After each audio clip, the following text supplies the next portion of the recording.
So whenever things are happening publicly and people might see that D1 is receiving opposition from the opposing side or from an opposing character or an opposing viewpoint or something, I will never back down as long as I know I'm not here representing myself. I'm here in service to God. And that's something that people get intimidated by. So that's when they try to use the divisiveness of, he trying to push Christianity on us. No, righteousness has no name. We not only have to teach that, but we have to model that. And we have to model that in a way to where the next generation coming up can say, well, I've seen 2 examples of people getting to the bag and becoming financially wealthy. I've seen someone do it through love, through peace and positivity, and they still got to it. And I saw someone doing it through poison, through negativity being glorified, and through having no moral compass whatsoever, and they got to it. Which one do I want? Right. I believe that 10 out of 10 people will choose the peace and the positivity as a means of getting to the prosperity. Absolutely. If we saw ourselves in the light of God and in the light of righteousness, we wouldn't allow ourselves to stoop so low, to become so desperate, to be so down and out, to sell our soul, to do these things, to go against our true nature if we really saw ourselves as that. When I get on this channel and I'm inspiring people and I'm trying to teach people the things that I'm learning, I'm living it as I'm saying it, like in real time. It's not just me throwing on no character to come on here and get views. I'm living it in real time. Even without this YouTube and the content creation, I would be doing this anyway. Personal development, self-improvement, that's what I do. That's what I do. That's what I live for. But it's a warfare on every level. And just by reading a book, just by exercising, doing some push-ups, just by speaking life into other people, just by inspiring, just by eating tonic foods, you're winning the war. You're contributing to winning the war.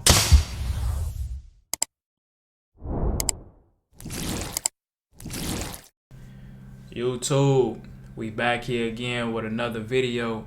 Today we will be reacting to a show/podcast called High Level Conversations. We will be watching a little section of it. I was listening to it this morning and it was just giving me a lot of downloads, a lot of insight. It was sparking a lot of ideas in my mind, and I just wanted to showcase this to y'all because I believe it gives a lot of value and it gives a lot of food for thought. And yeah, man, if this y'all first time watching me and y'all not subscribed, go ahead, like, comment, subscribe, because this channel will do nothing but elevate you. That's the only type of content we pushing on this channel. That's the only message we pushing is elevation, self-improvement, personal development, freedom, positivity.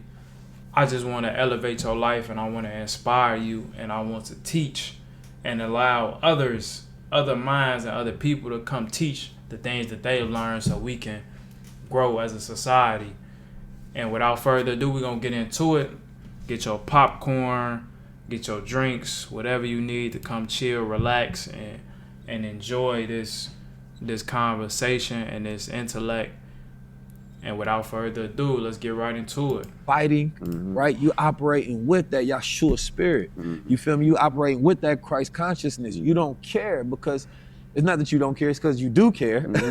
But you're not afraid of the opposition because you fear God more than you fear the opposition to God. Yes, sir. And so as you see on Twitter, I'm sure you see, there's always this back and forth rift between Christians and Muslims and Islamists and all of these different things.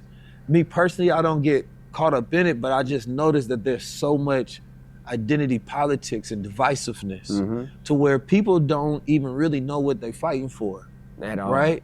They feel like they know what they're against and it's really them being emotional. And that's all I see today. I don't see people being intellectual.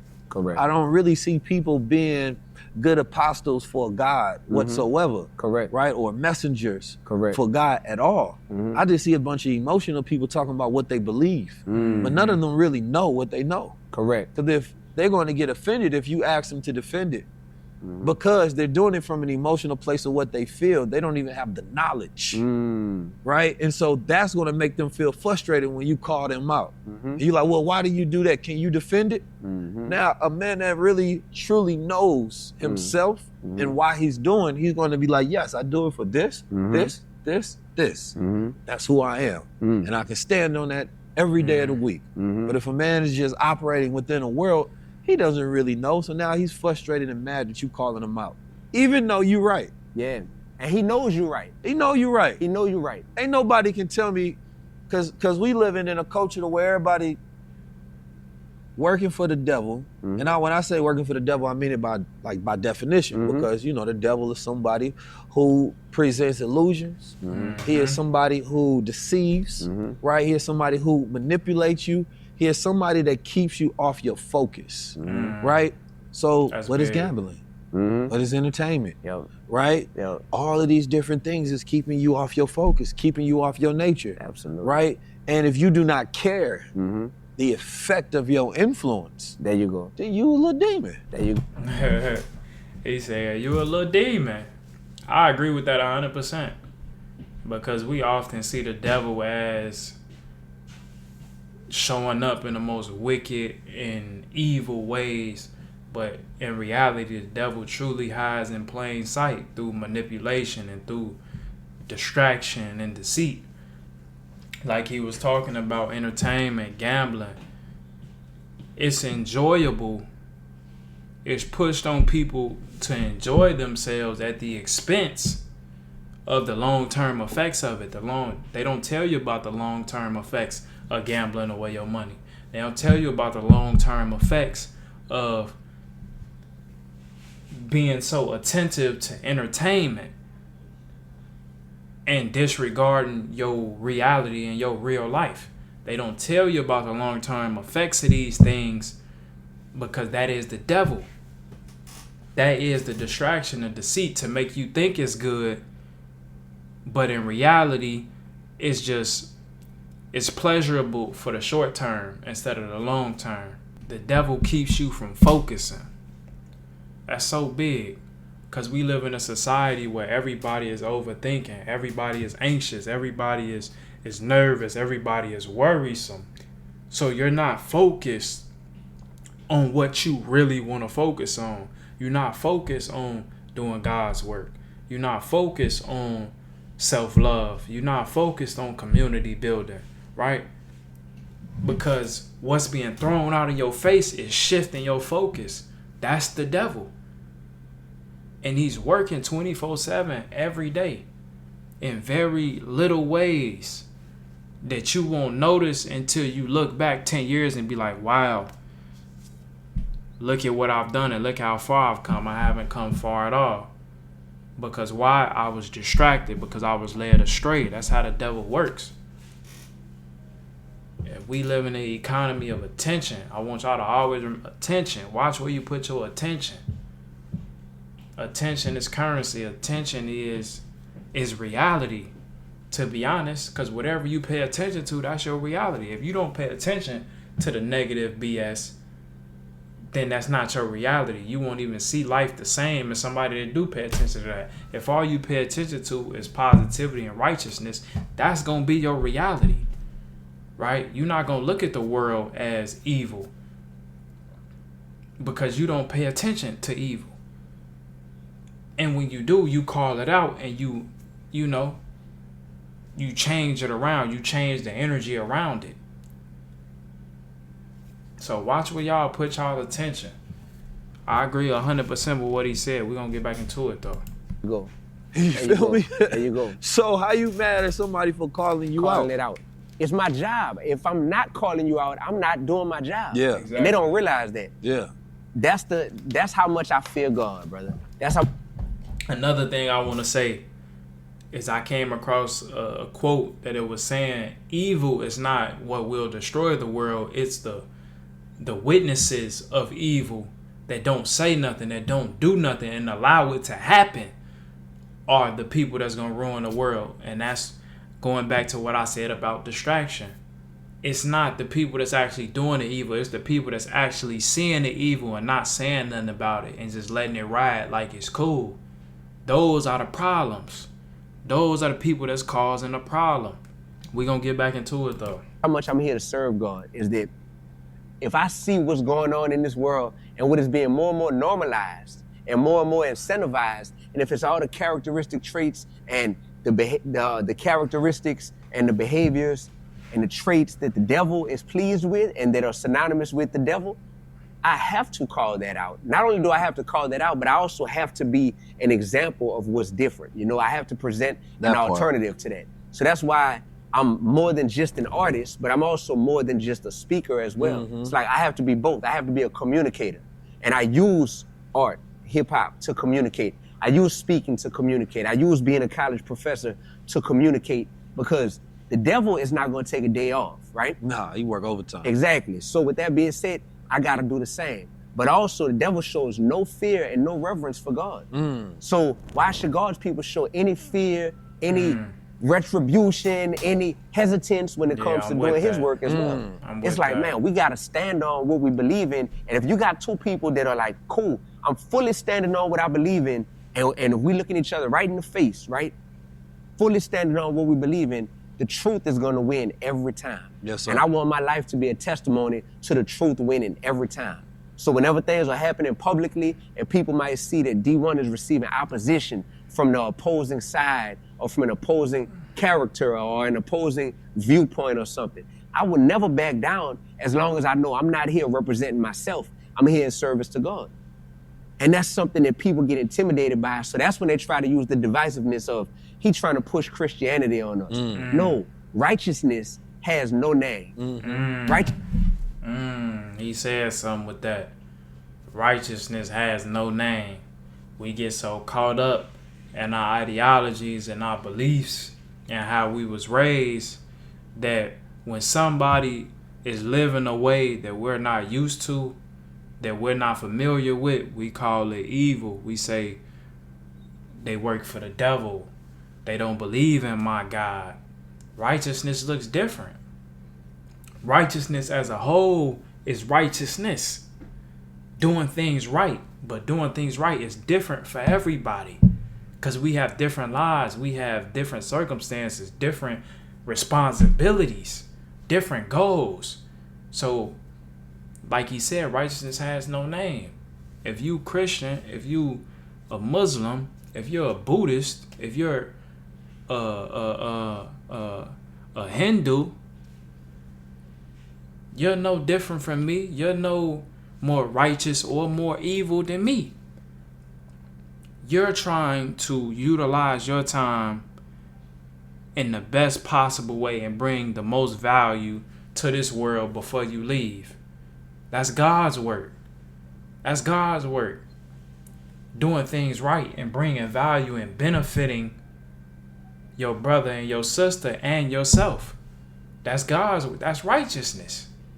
So regardless of what you subscribe to, that should not divide you from the rest of your human family.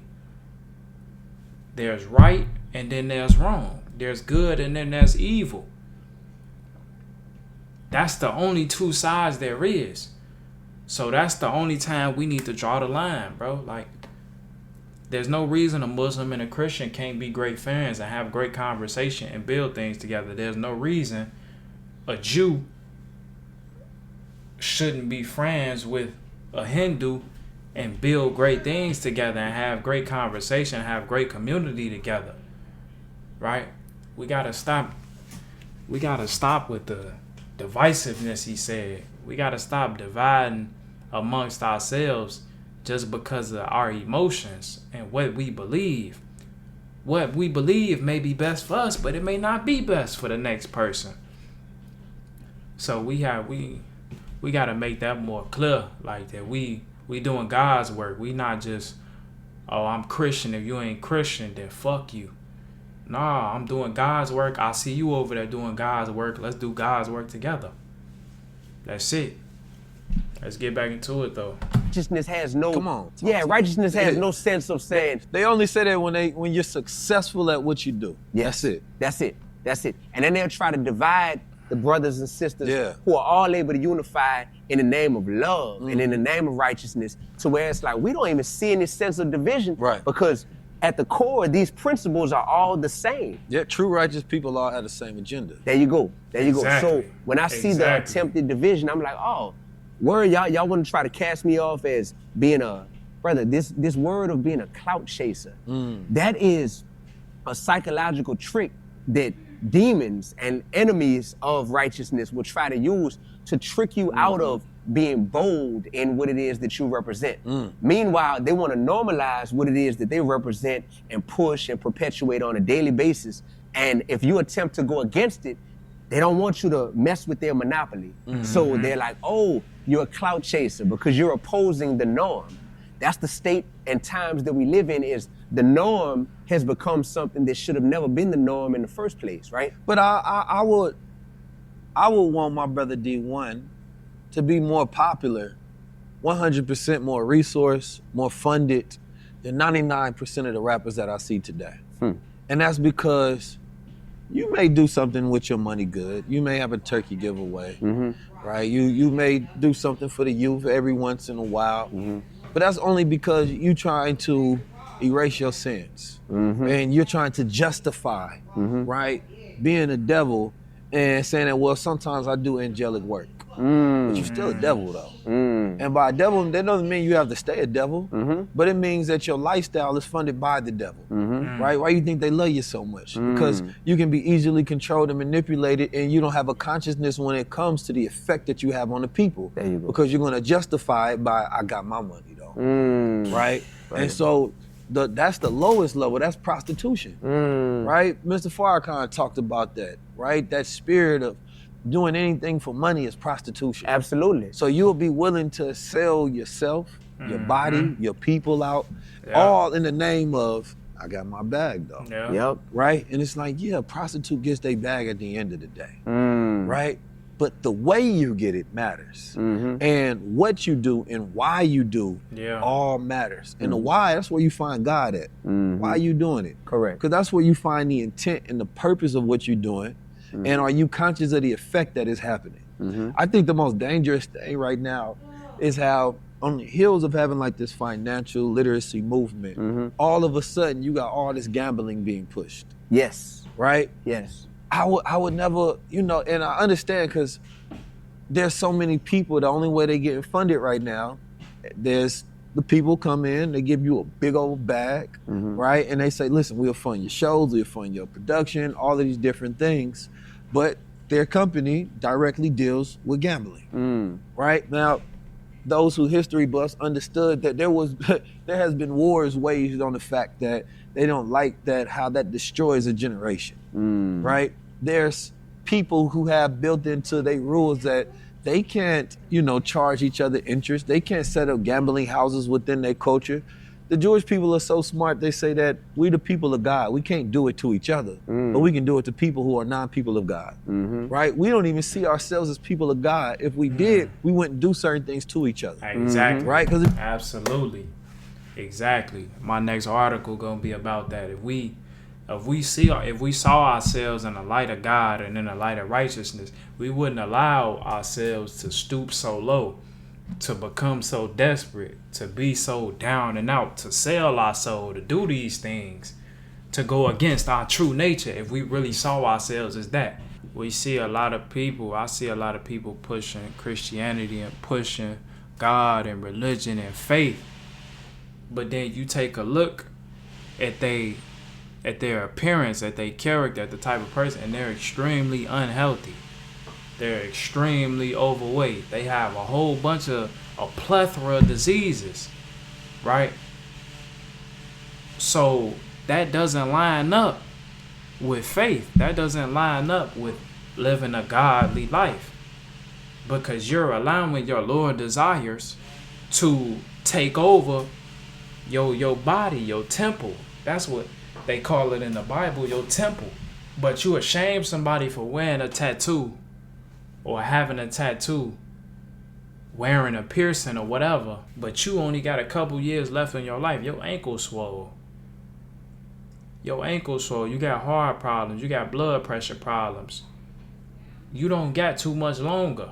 But so with that being said, we have to be representatives of that which we talk and that which we believe. If we godly, we need to live like we godly in all aspects. It's not what we teaching, it's how we're repping it. It's how we represent what we're teaching. That not only talking it, but they living it and they actions. They out here in the community. They out here giving value to people. And they have enough self-respect and self-love for themselves that when you see them, they really are the person that they say they are. They really are the words that they represent. When I get on this channel and I'm inspiring people and I'm trying to teach people the things that I'm learning, I'm living it as I'm saying it, like in real time. It's not just me throwing on no character to come on here and get views. I'm living it in real time. Even without this YouTube and the content creation, I would be doing this anyway.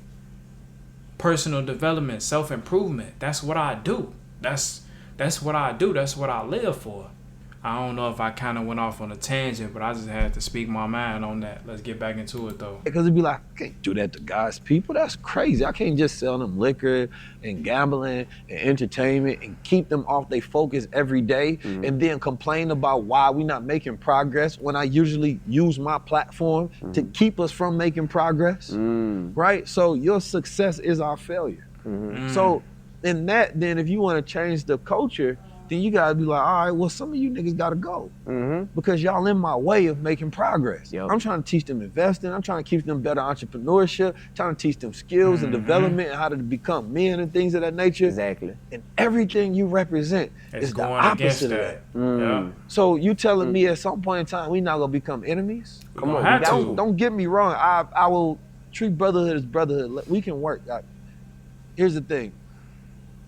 As a warrior, knowledge prevents wars.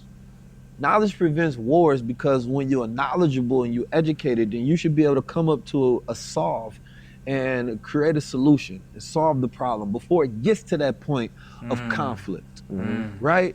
So at the height of manhood, intellectualism, right? We should be able to talk this out. I should be able to think of a strategy other than me having to go to war with you, because that should be my last resort.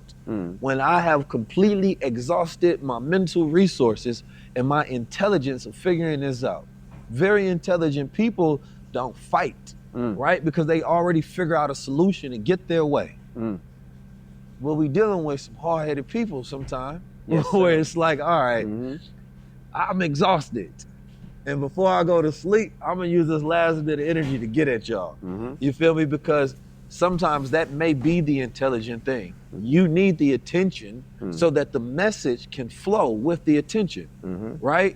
Where attention goes, energy flows. So that you saying that I shouldn't be taking the energy and attention away from this giving consistent birth? Correct. No, because if you got these people stressed, then they're gonna produce more stress. Correct. You got them doing drugs, that's gonna produce more death. Correct. Black men in America are at their worst right now. Correct. And I mean that in our physical. Our bioproductivity is at low, right? Our level of creativity and our ability to produce babies and ideas and our physical stamina is at a low. That's why I gotta be outside. I'm doing push-ups, I'm working out. I'm doing that again, another example. You feel me? Because and you see what he's talking about is what this personal brand represents. Is y'all would see in my bio and the clothing I'm finna come out with, it says win the war. We're in a battleground. We're in warfare right now. And it's not with guns and violence. It's more so with attention, mental deterioration, mental growth. Like we're at a warfare between the two. Him sitting there doing push-ups, he's winning the war just by doing push-ups. Why? Because they want you to be comfortable. They want you to be relaxed. They want you to not move. They want you to stay in your house and be settled. So when they do bring the heat, when they do bring the crazy changes, when they do bring the hatred and the evil, you're not even gonna be strong enough to deal with it. Why? Because you've been relaxing this whole time. You're not even prepared. You're not even prepared. So when it do come, what you gonna do? Nothing. Why? Because you're so used to doing nothing. So when you constantly in motion, that's your tactic of winning the war, of constantly staying on the move. So when things do happen, you already on the move. So you ready for it. You see what I'm saying? But it's a warfare on every level. And just by reading a book, just by exercising, doing some push-ups, just by speaking life into other people, just by inspiring, just by eating tonic foods, you're winning the war. You're contributing to winning the war. God wins in the end. So why wouldn't you want to be on God's team if God is already victorious? But we get distracted and we lose focus on what's truly important. So we overeat. So we overstimulate ourselves. So we scroll for hours. So we allow other people to think for us. So we get comfortable and get relaxed and lack physical exercise. So we don't increase our knowledge and read and study and learn. It's warfare. They want to keep you down. They want to keep you dormant. They want to keep your light dim. Because if your light shines too bright, it will disrupt what they're actually doing. I hope y'all understood that. But we're going to keep going. I don't want to stop too long in between points and all that. And I see some things shifting, but it ain't there yet. And so until it's there, it's like the job not done yet. We're going to keep pushing and moving the furniture until everything is redesigned and reconstructed in a way where I can be comfortable here. Mm-hmm. So for me, when I see D1 out there fighting, I see a soldier, right? And I see somebody who's backed by other soldiers, right? Ain't nobody go touch D1. That's how you feel me? Because if they do, then there will be consequences, and that consequences is non-intellectual. You feel me? That consequences has to be violent. Yes, that sir. consequences has to meet an eye with an eye. That consequence has to be, we're gonna make you an example. Because we can't keep letting them crucify the messiahs without the army coming. Come on, man. Brother, He talking. when the culture is in... He talking. We don't never stand behind the people that's really doing something. When they get ridiculed, ain't nobody that'll have their back. When Jesus was getting ridiculed, wasn't nobody that'll have his back. Truthfully, they could root from the sidelines, but when he sitting over there bleeding and being beaten and persecuted, ain't nobody going to war for him. They standing on the sidelines and cheering, right? So there's no true support behind the people that's really doing something that's really benefiting the world, that's really driving the culture in a better light, in a better way, in a more righteous, within a more righteous movement. And I completely agree with that. That gotta change. They gotta change, bro. They gotta change. They gotta change. in a state where we'll push financial prosperity without spiritual integrity, that leaves us in a state of new age slavery. Once again, that leaves us right there in the devil's playground. The devil is pleased when we care about financial prosperity without moral integrity. Yeah. So the spiritual slavery that we are endangered to be in right now, right, is because the movement that everyone cares about is like, yeah, we got to get our bag up, we got to get our money right. But whenever you try to bring morality into the conversation, right, they feel like money and morality don't need to coexist. They need to be mutually exclusive. And that's exactly what the devil wants. That's exactly what the devil wants. If I can get it to where everyone prioritizes the financial gain, but they don't want to have a conscience or any moral integrity to go along with it, then I can get it to where they will now do anything necessary to just get For the the bag money. and come up financially. And that's what we see. That's what has happened with me in the past year. It's played out publicly to where cats are saying, don't tell me about how I feed my family.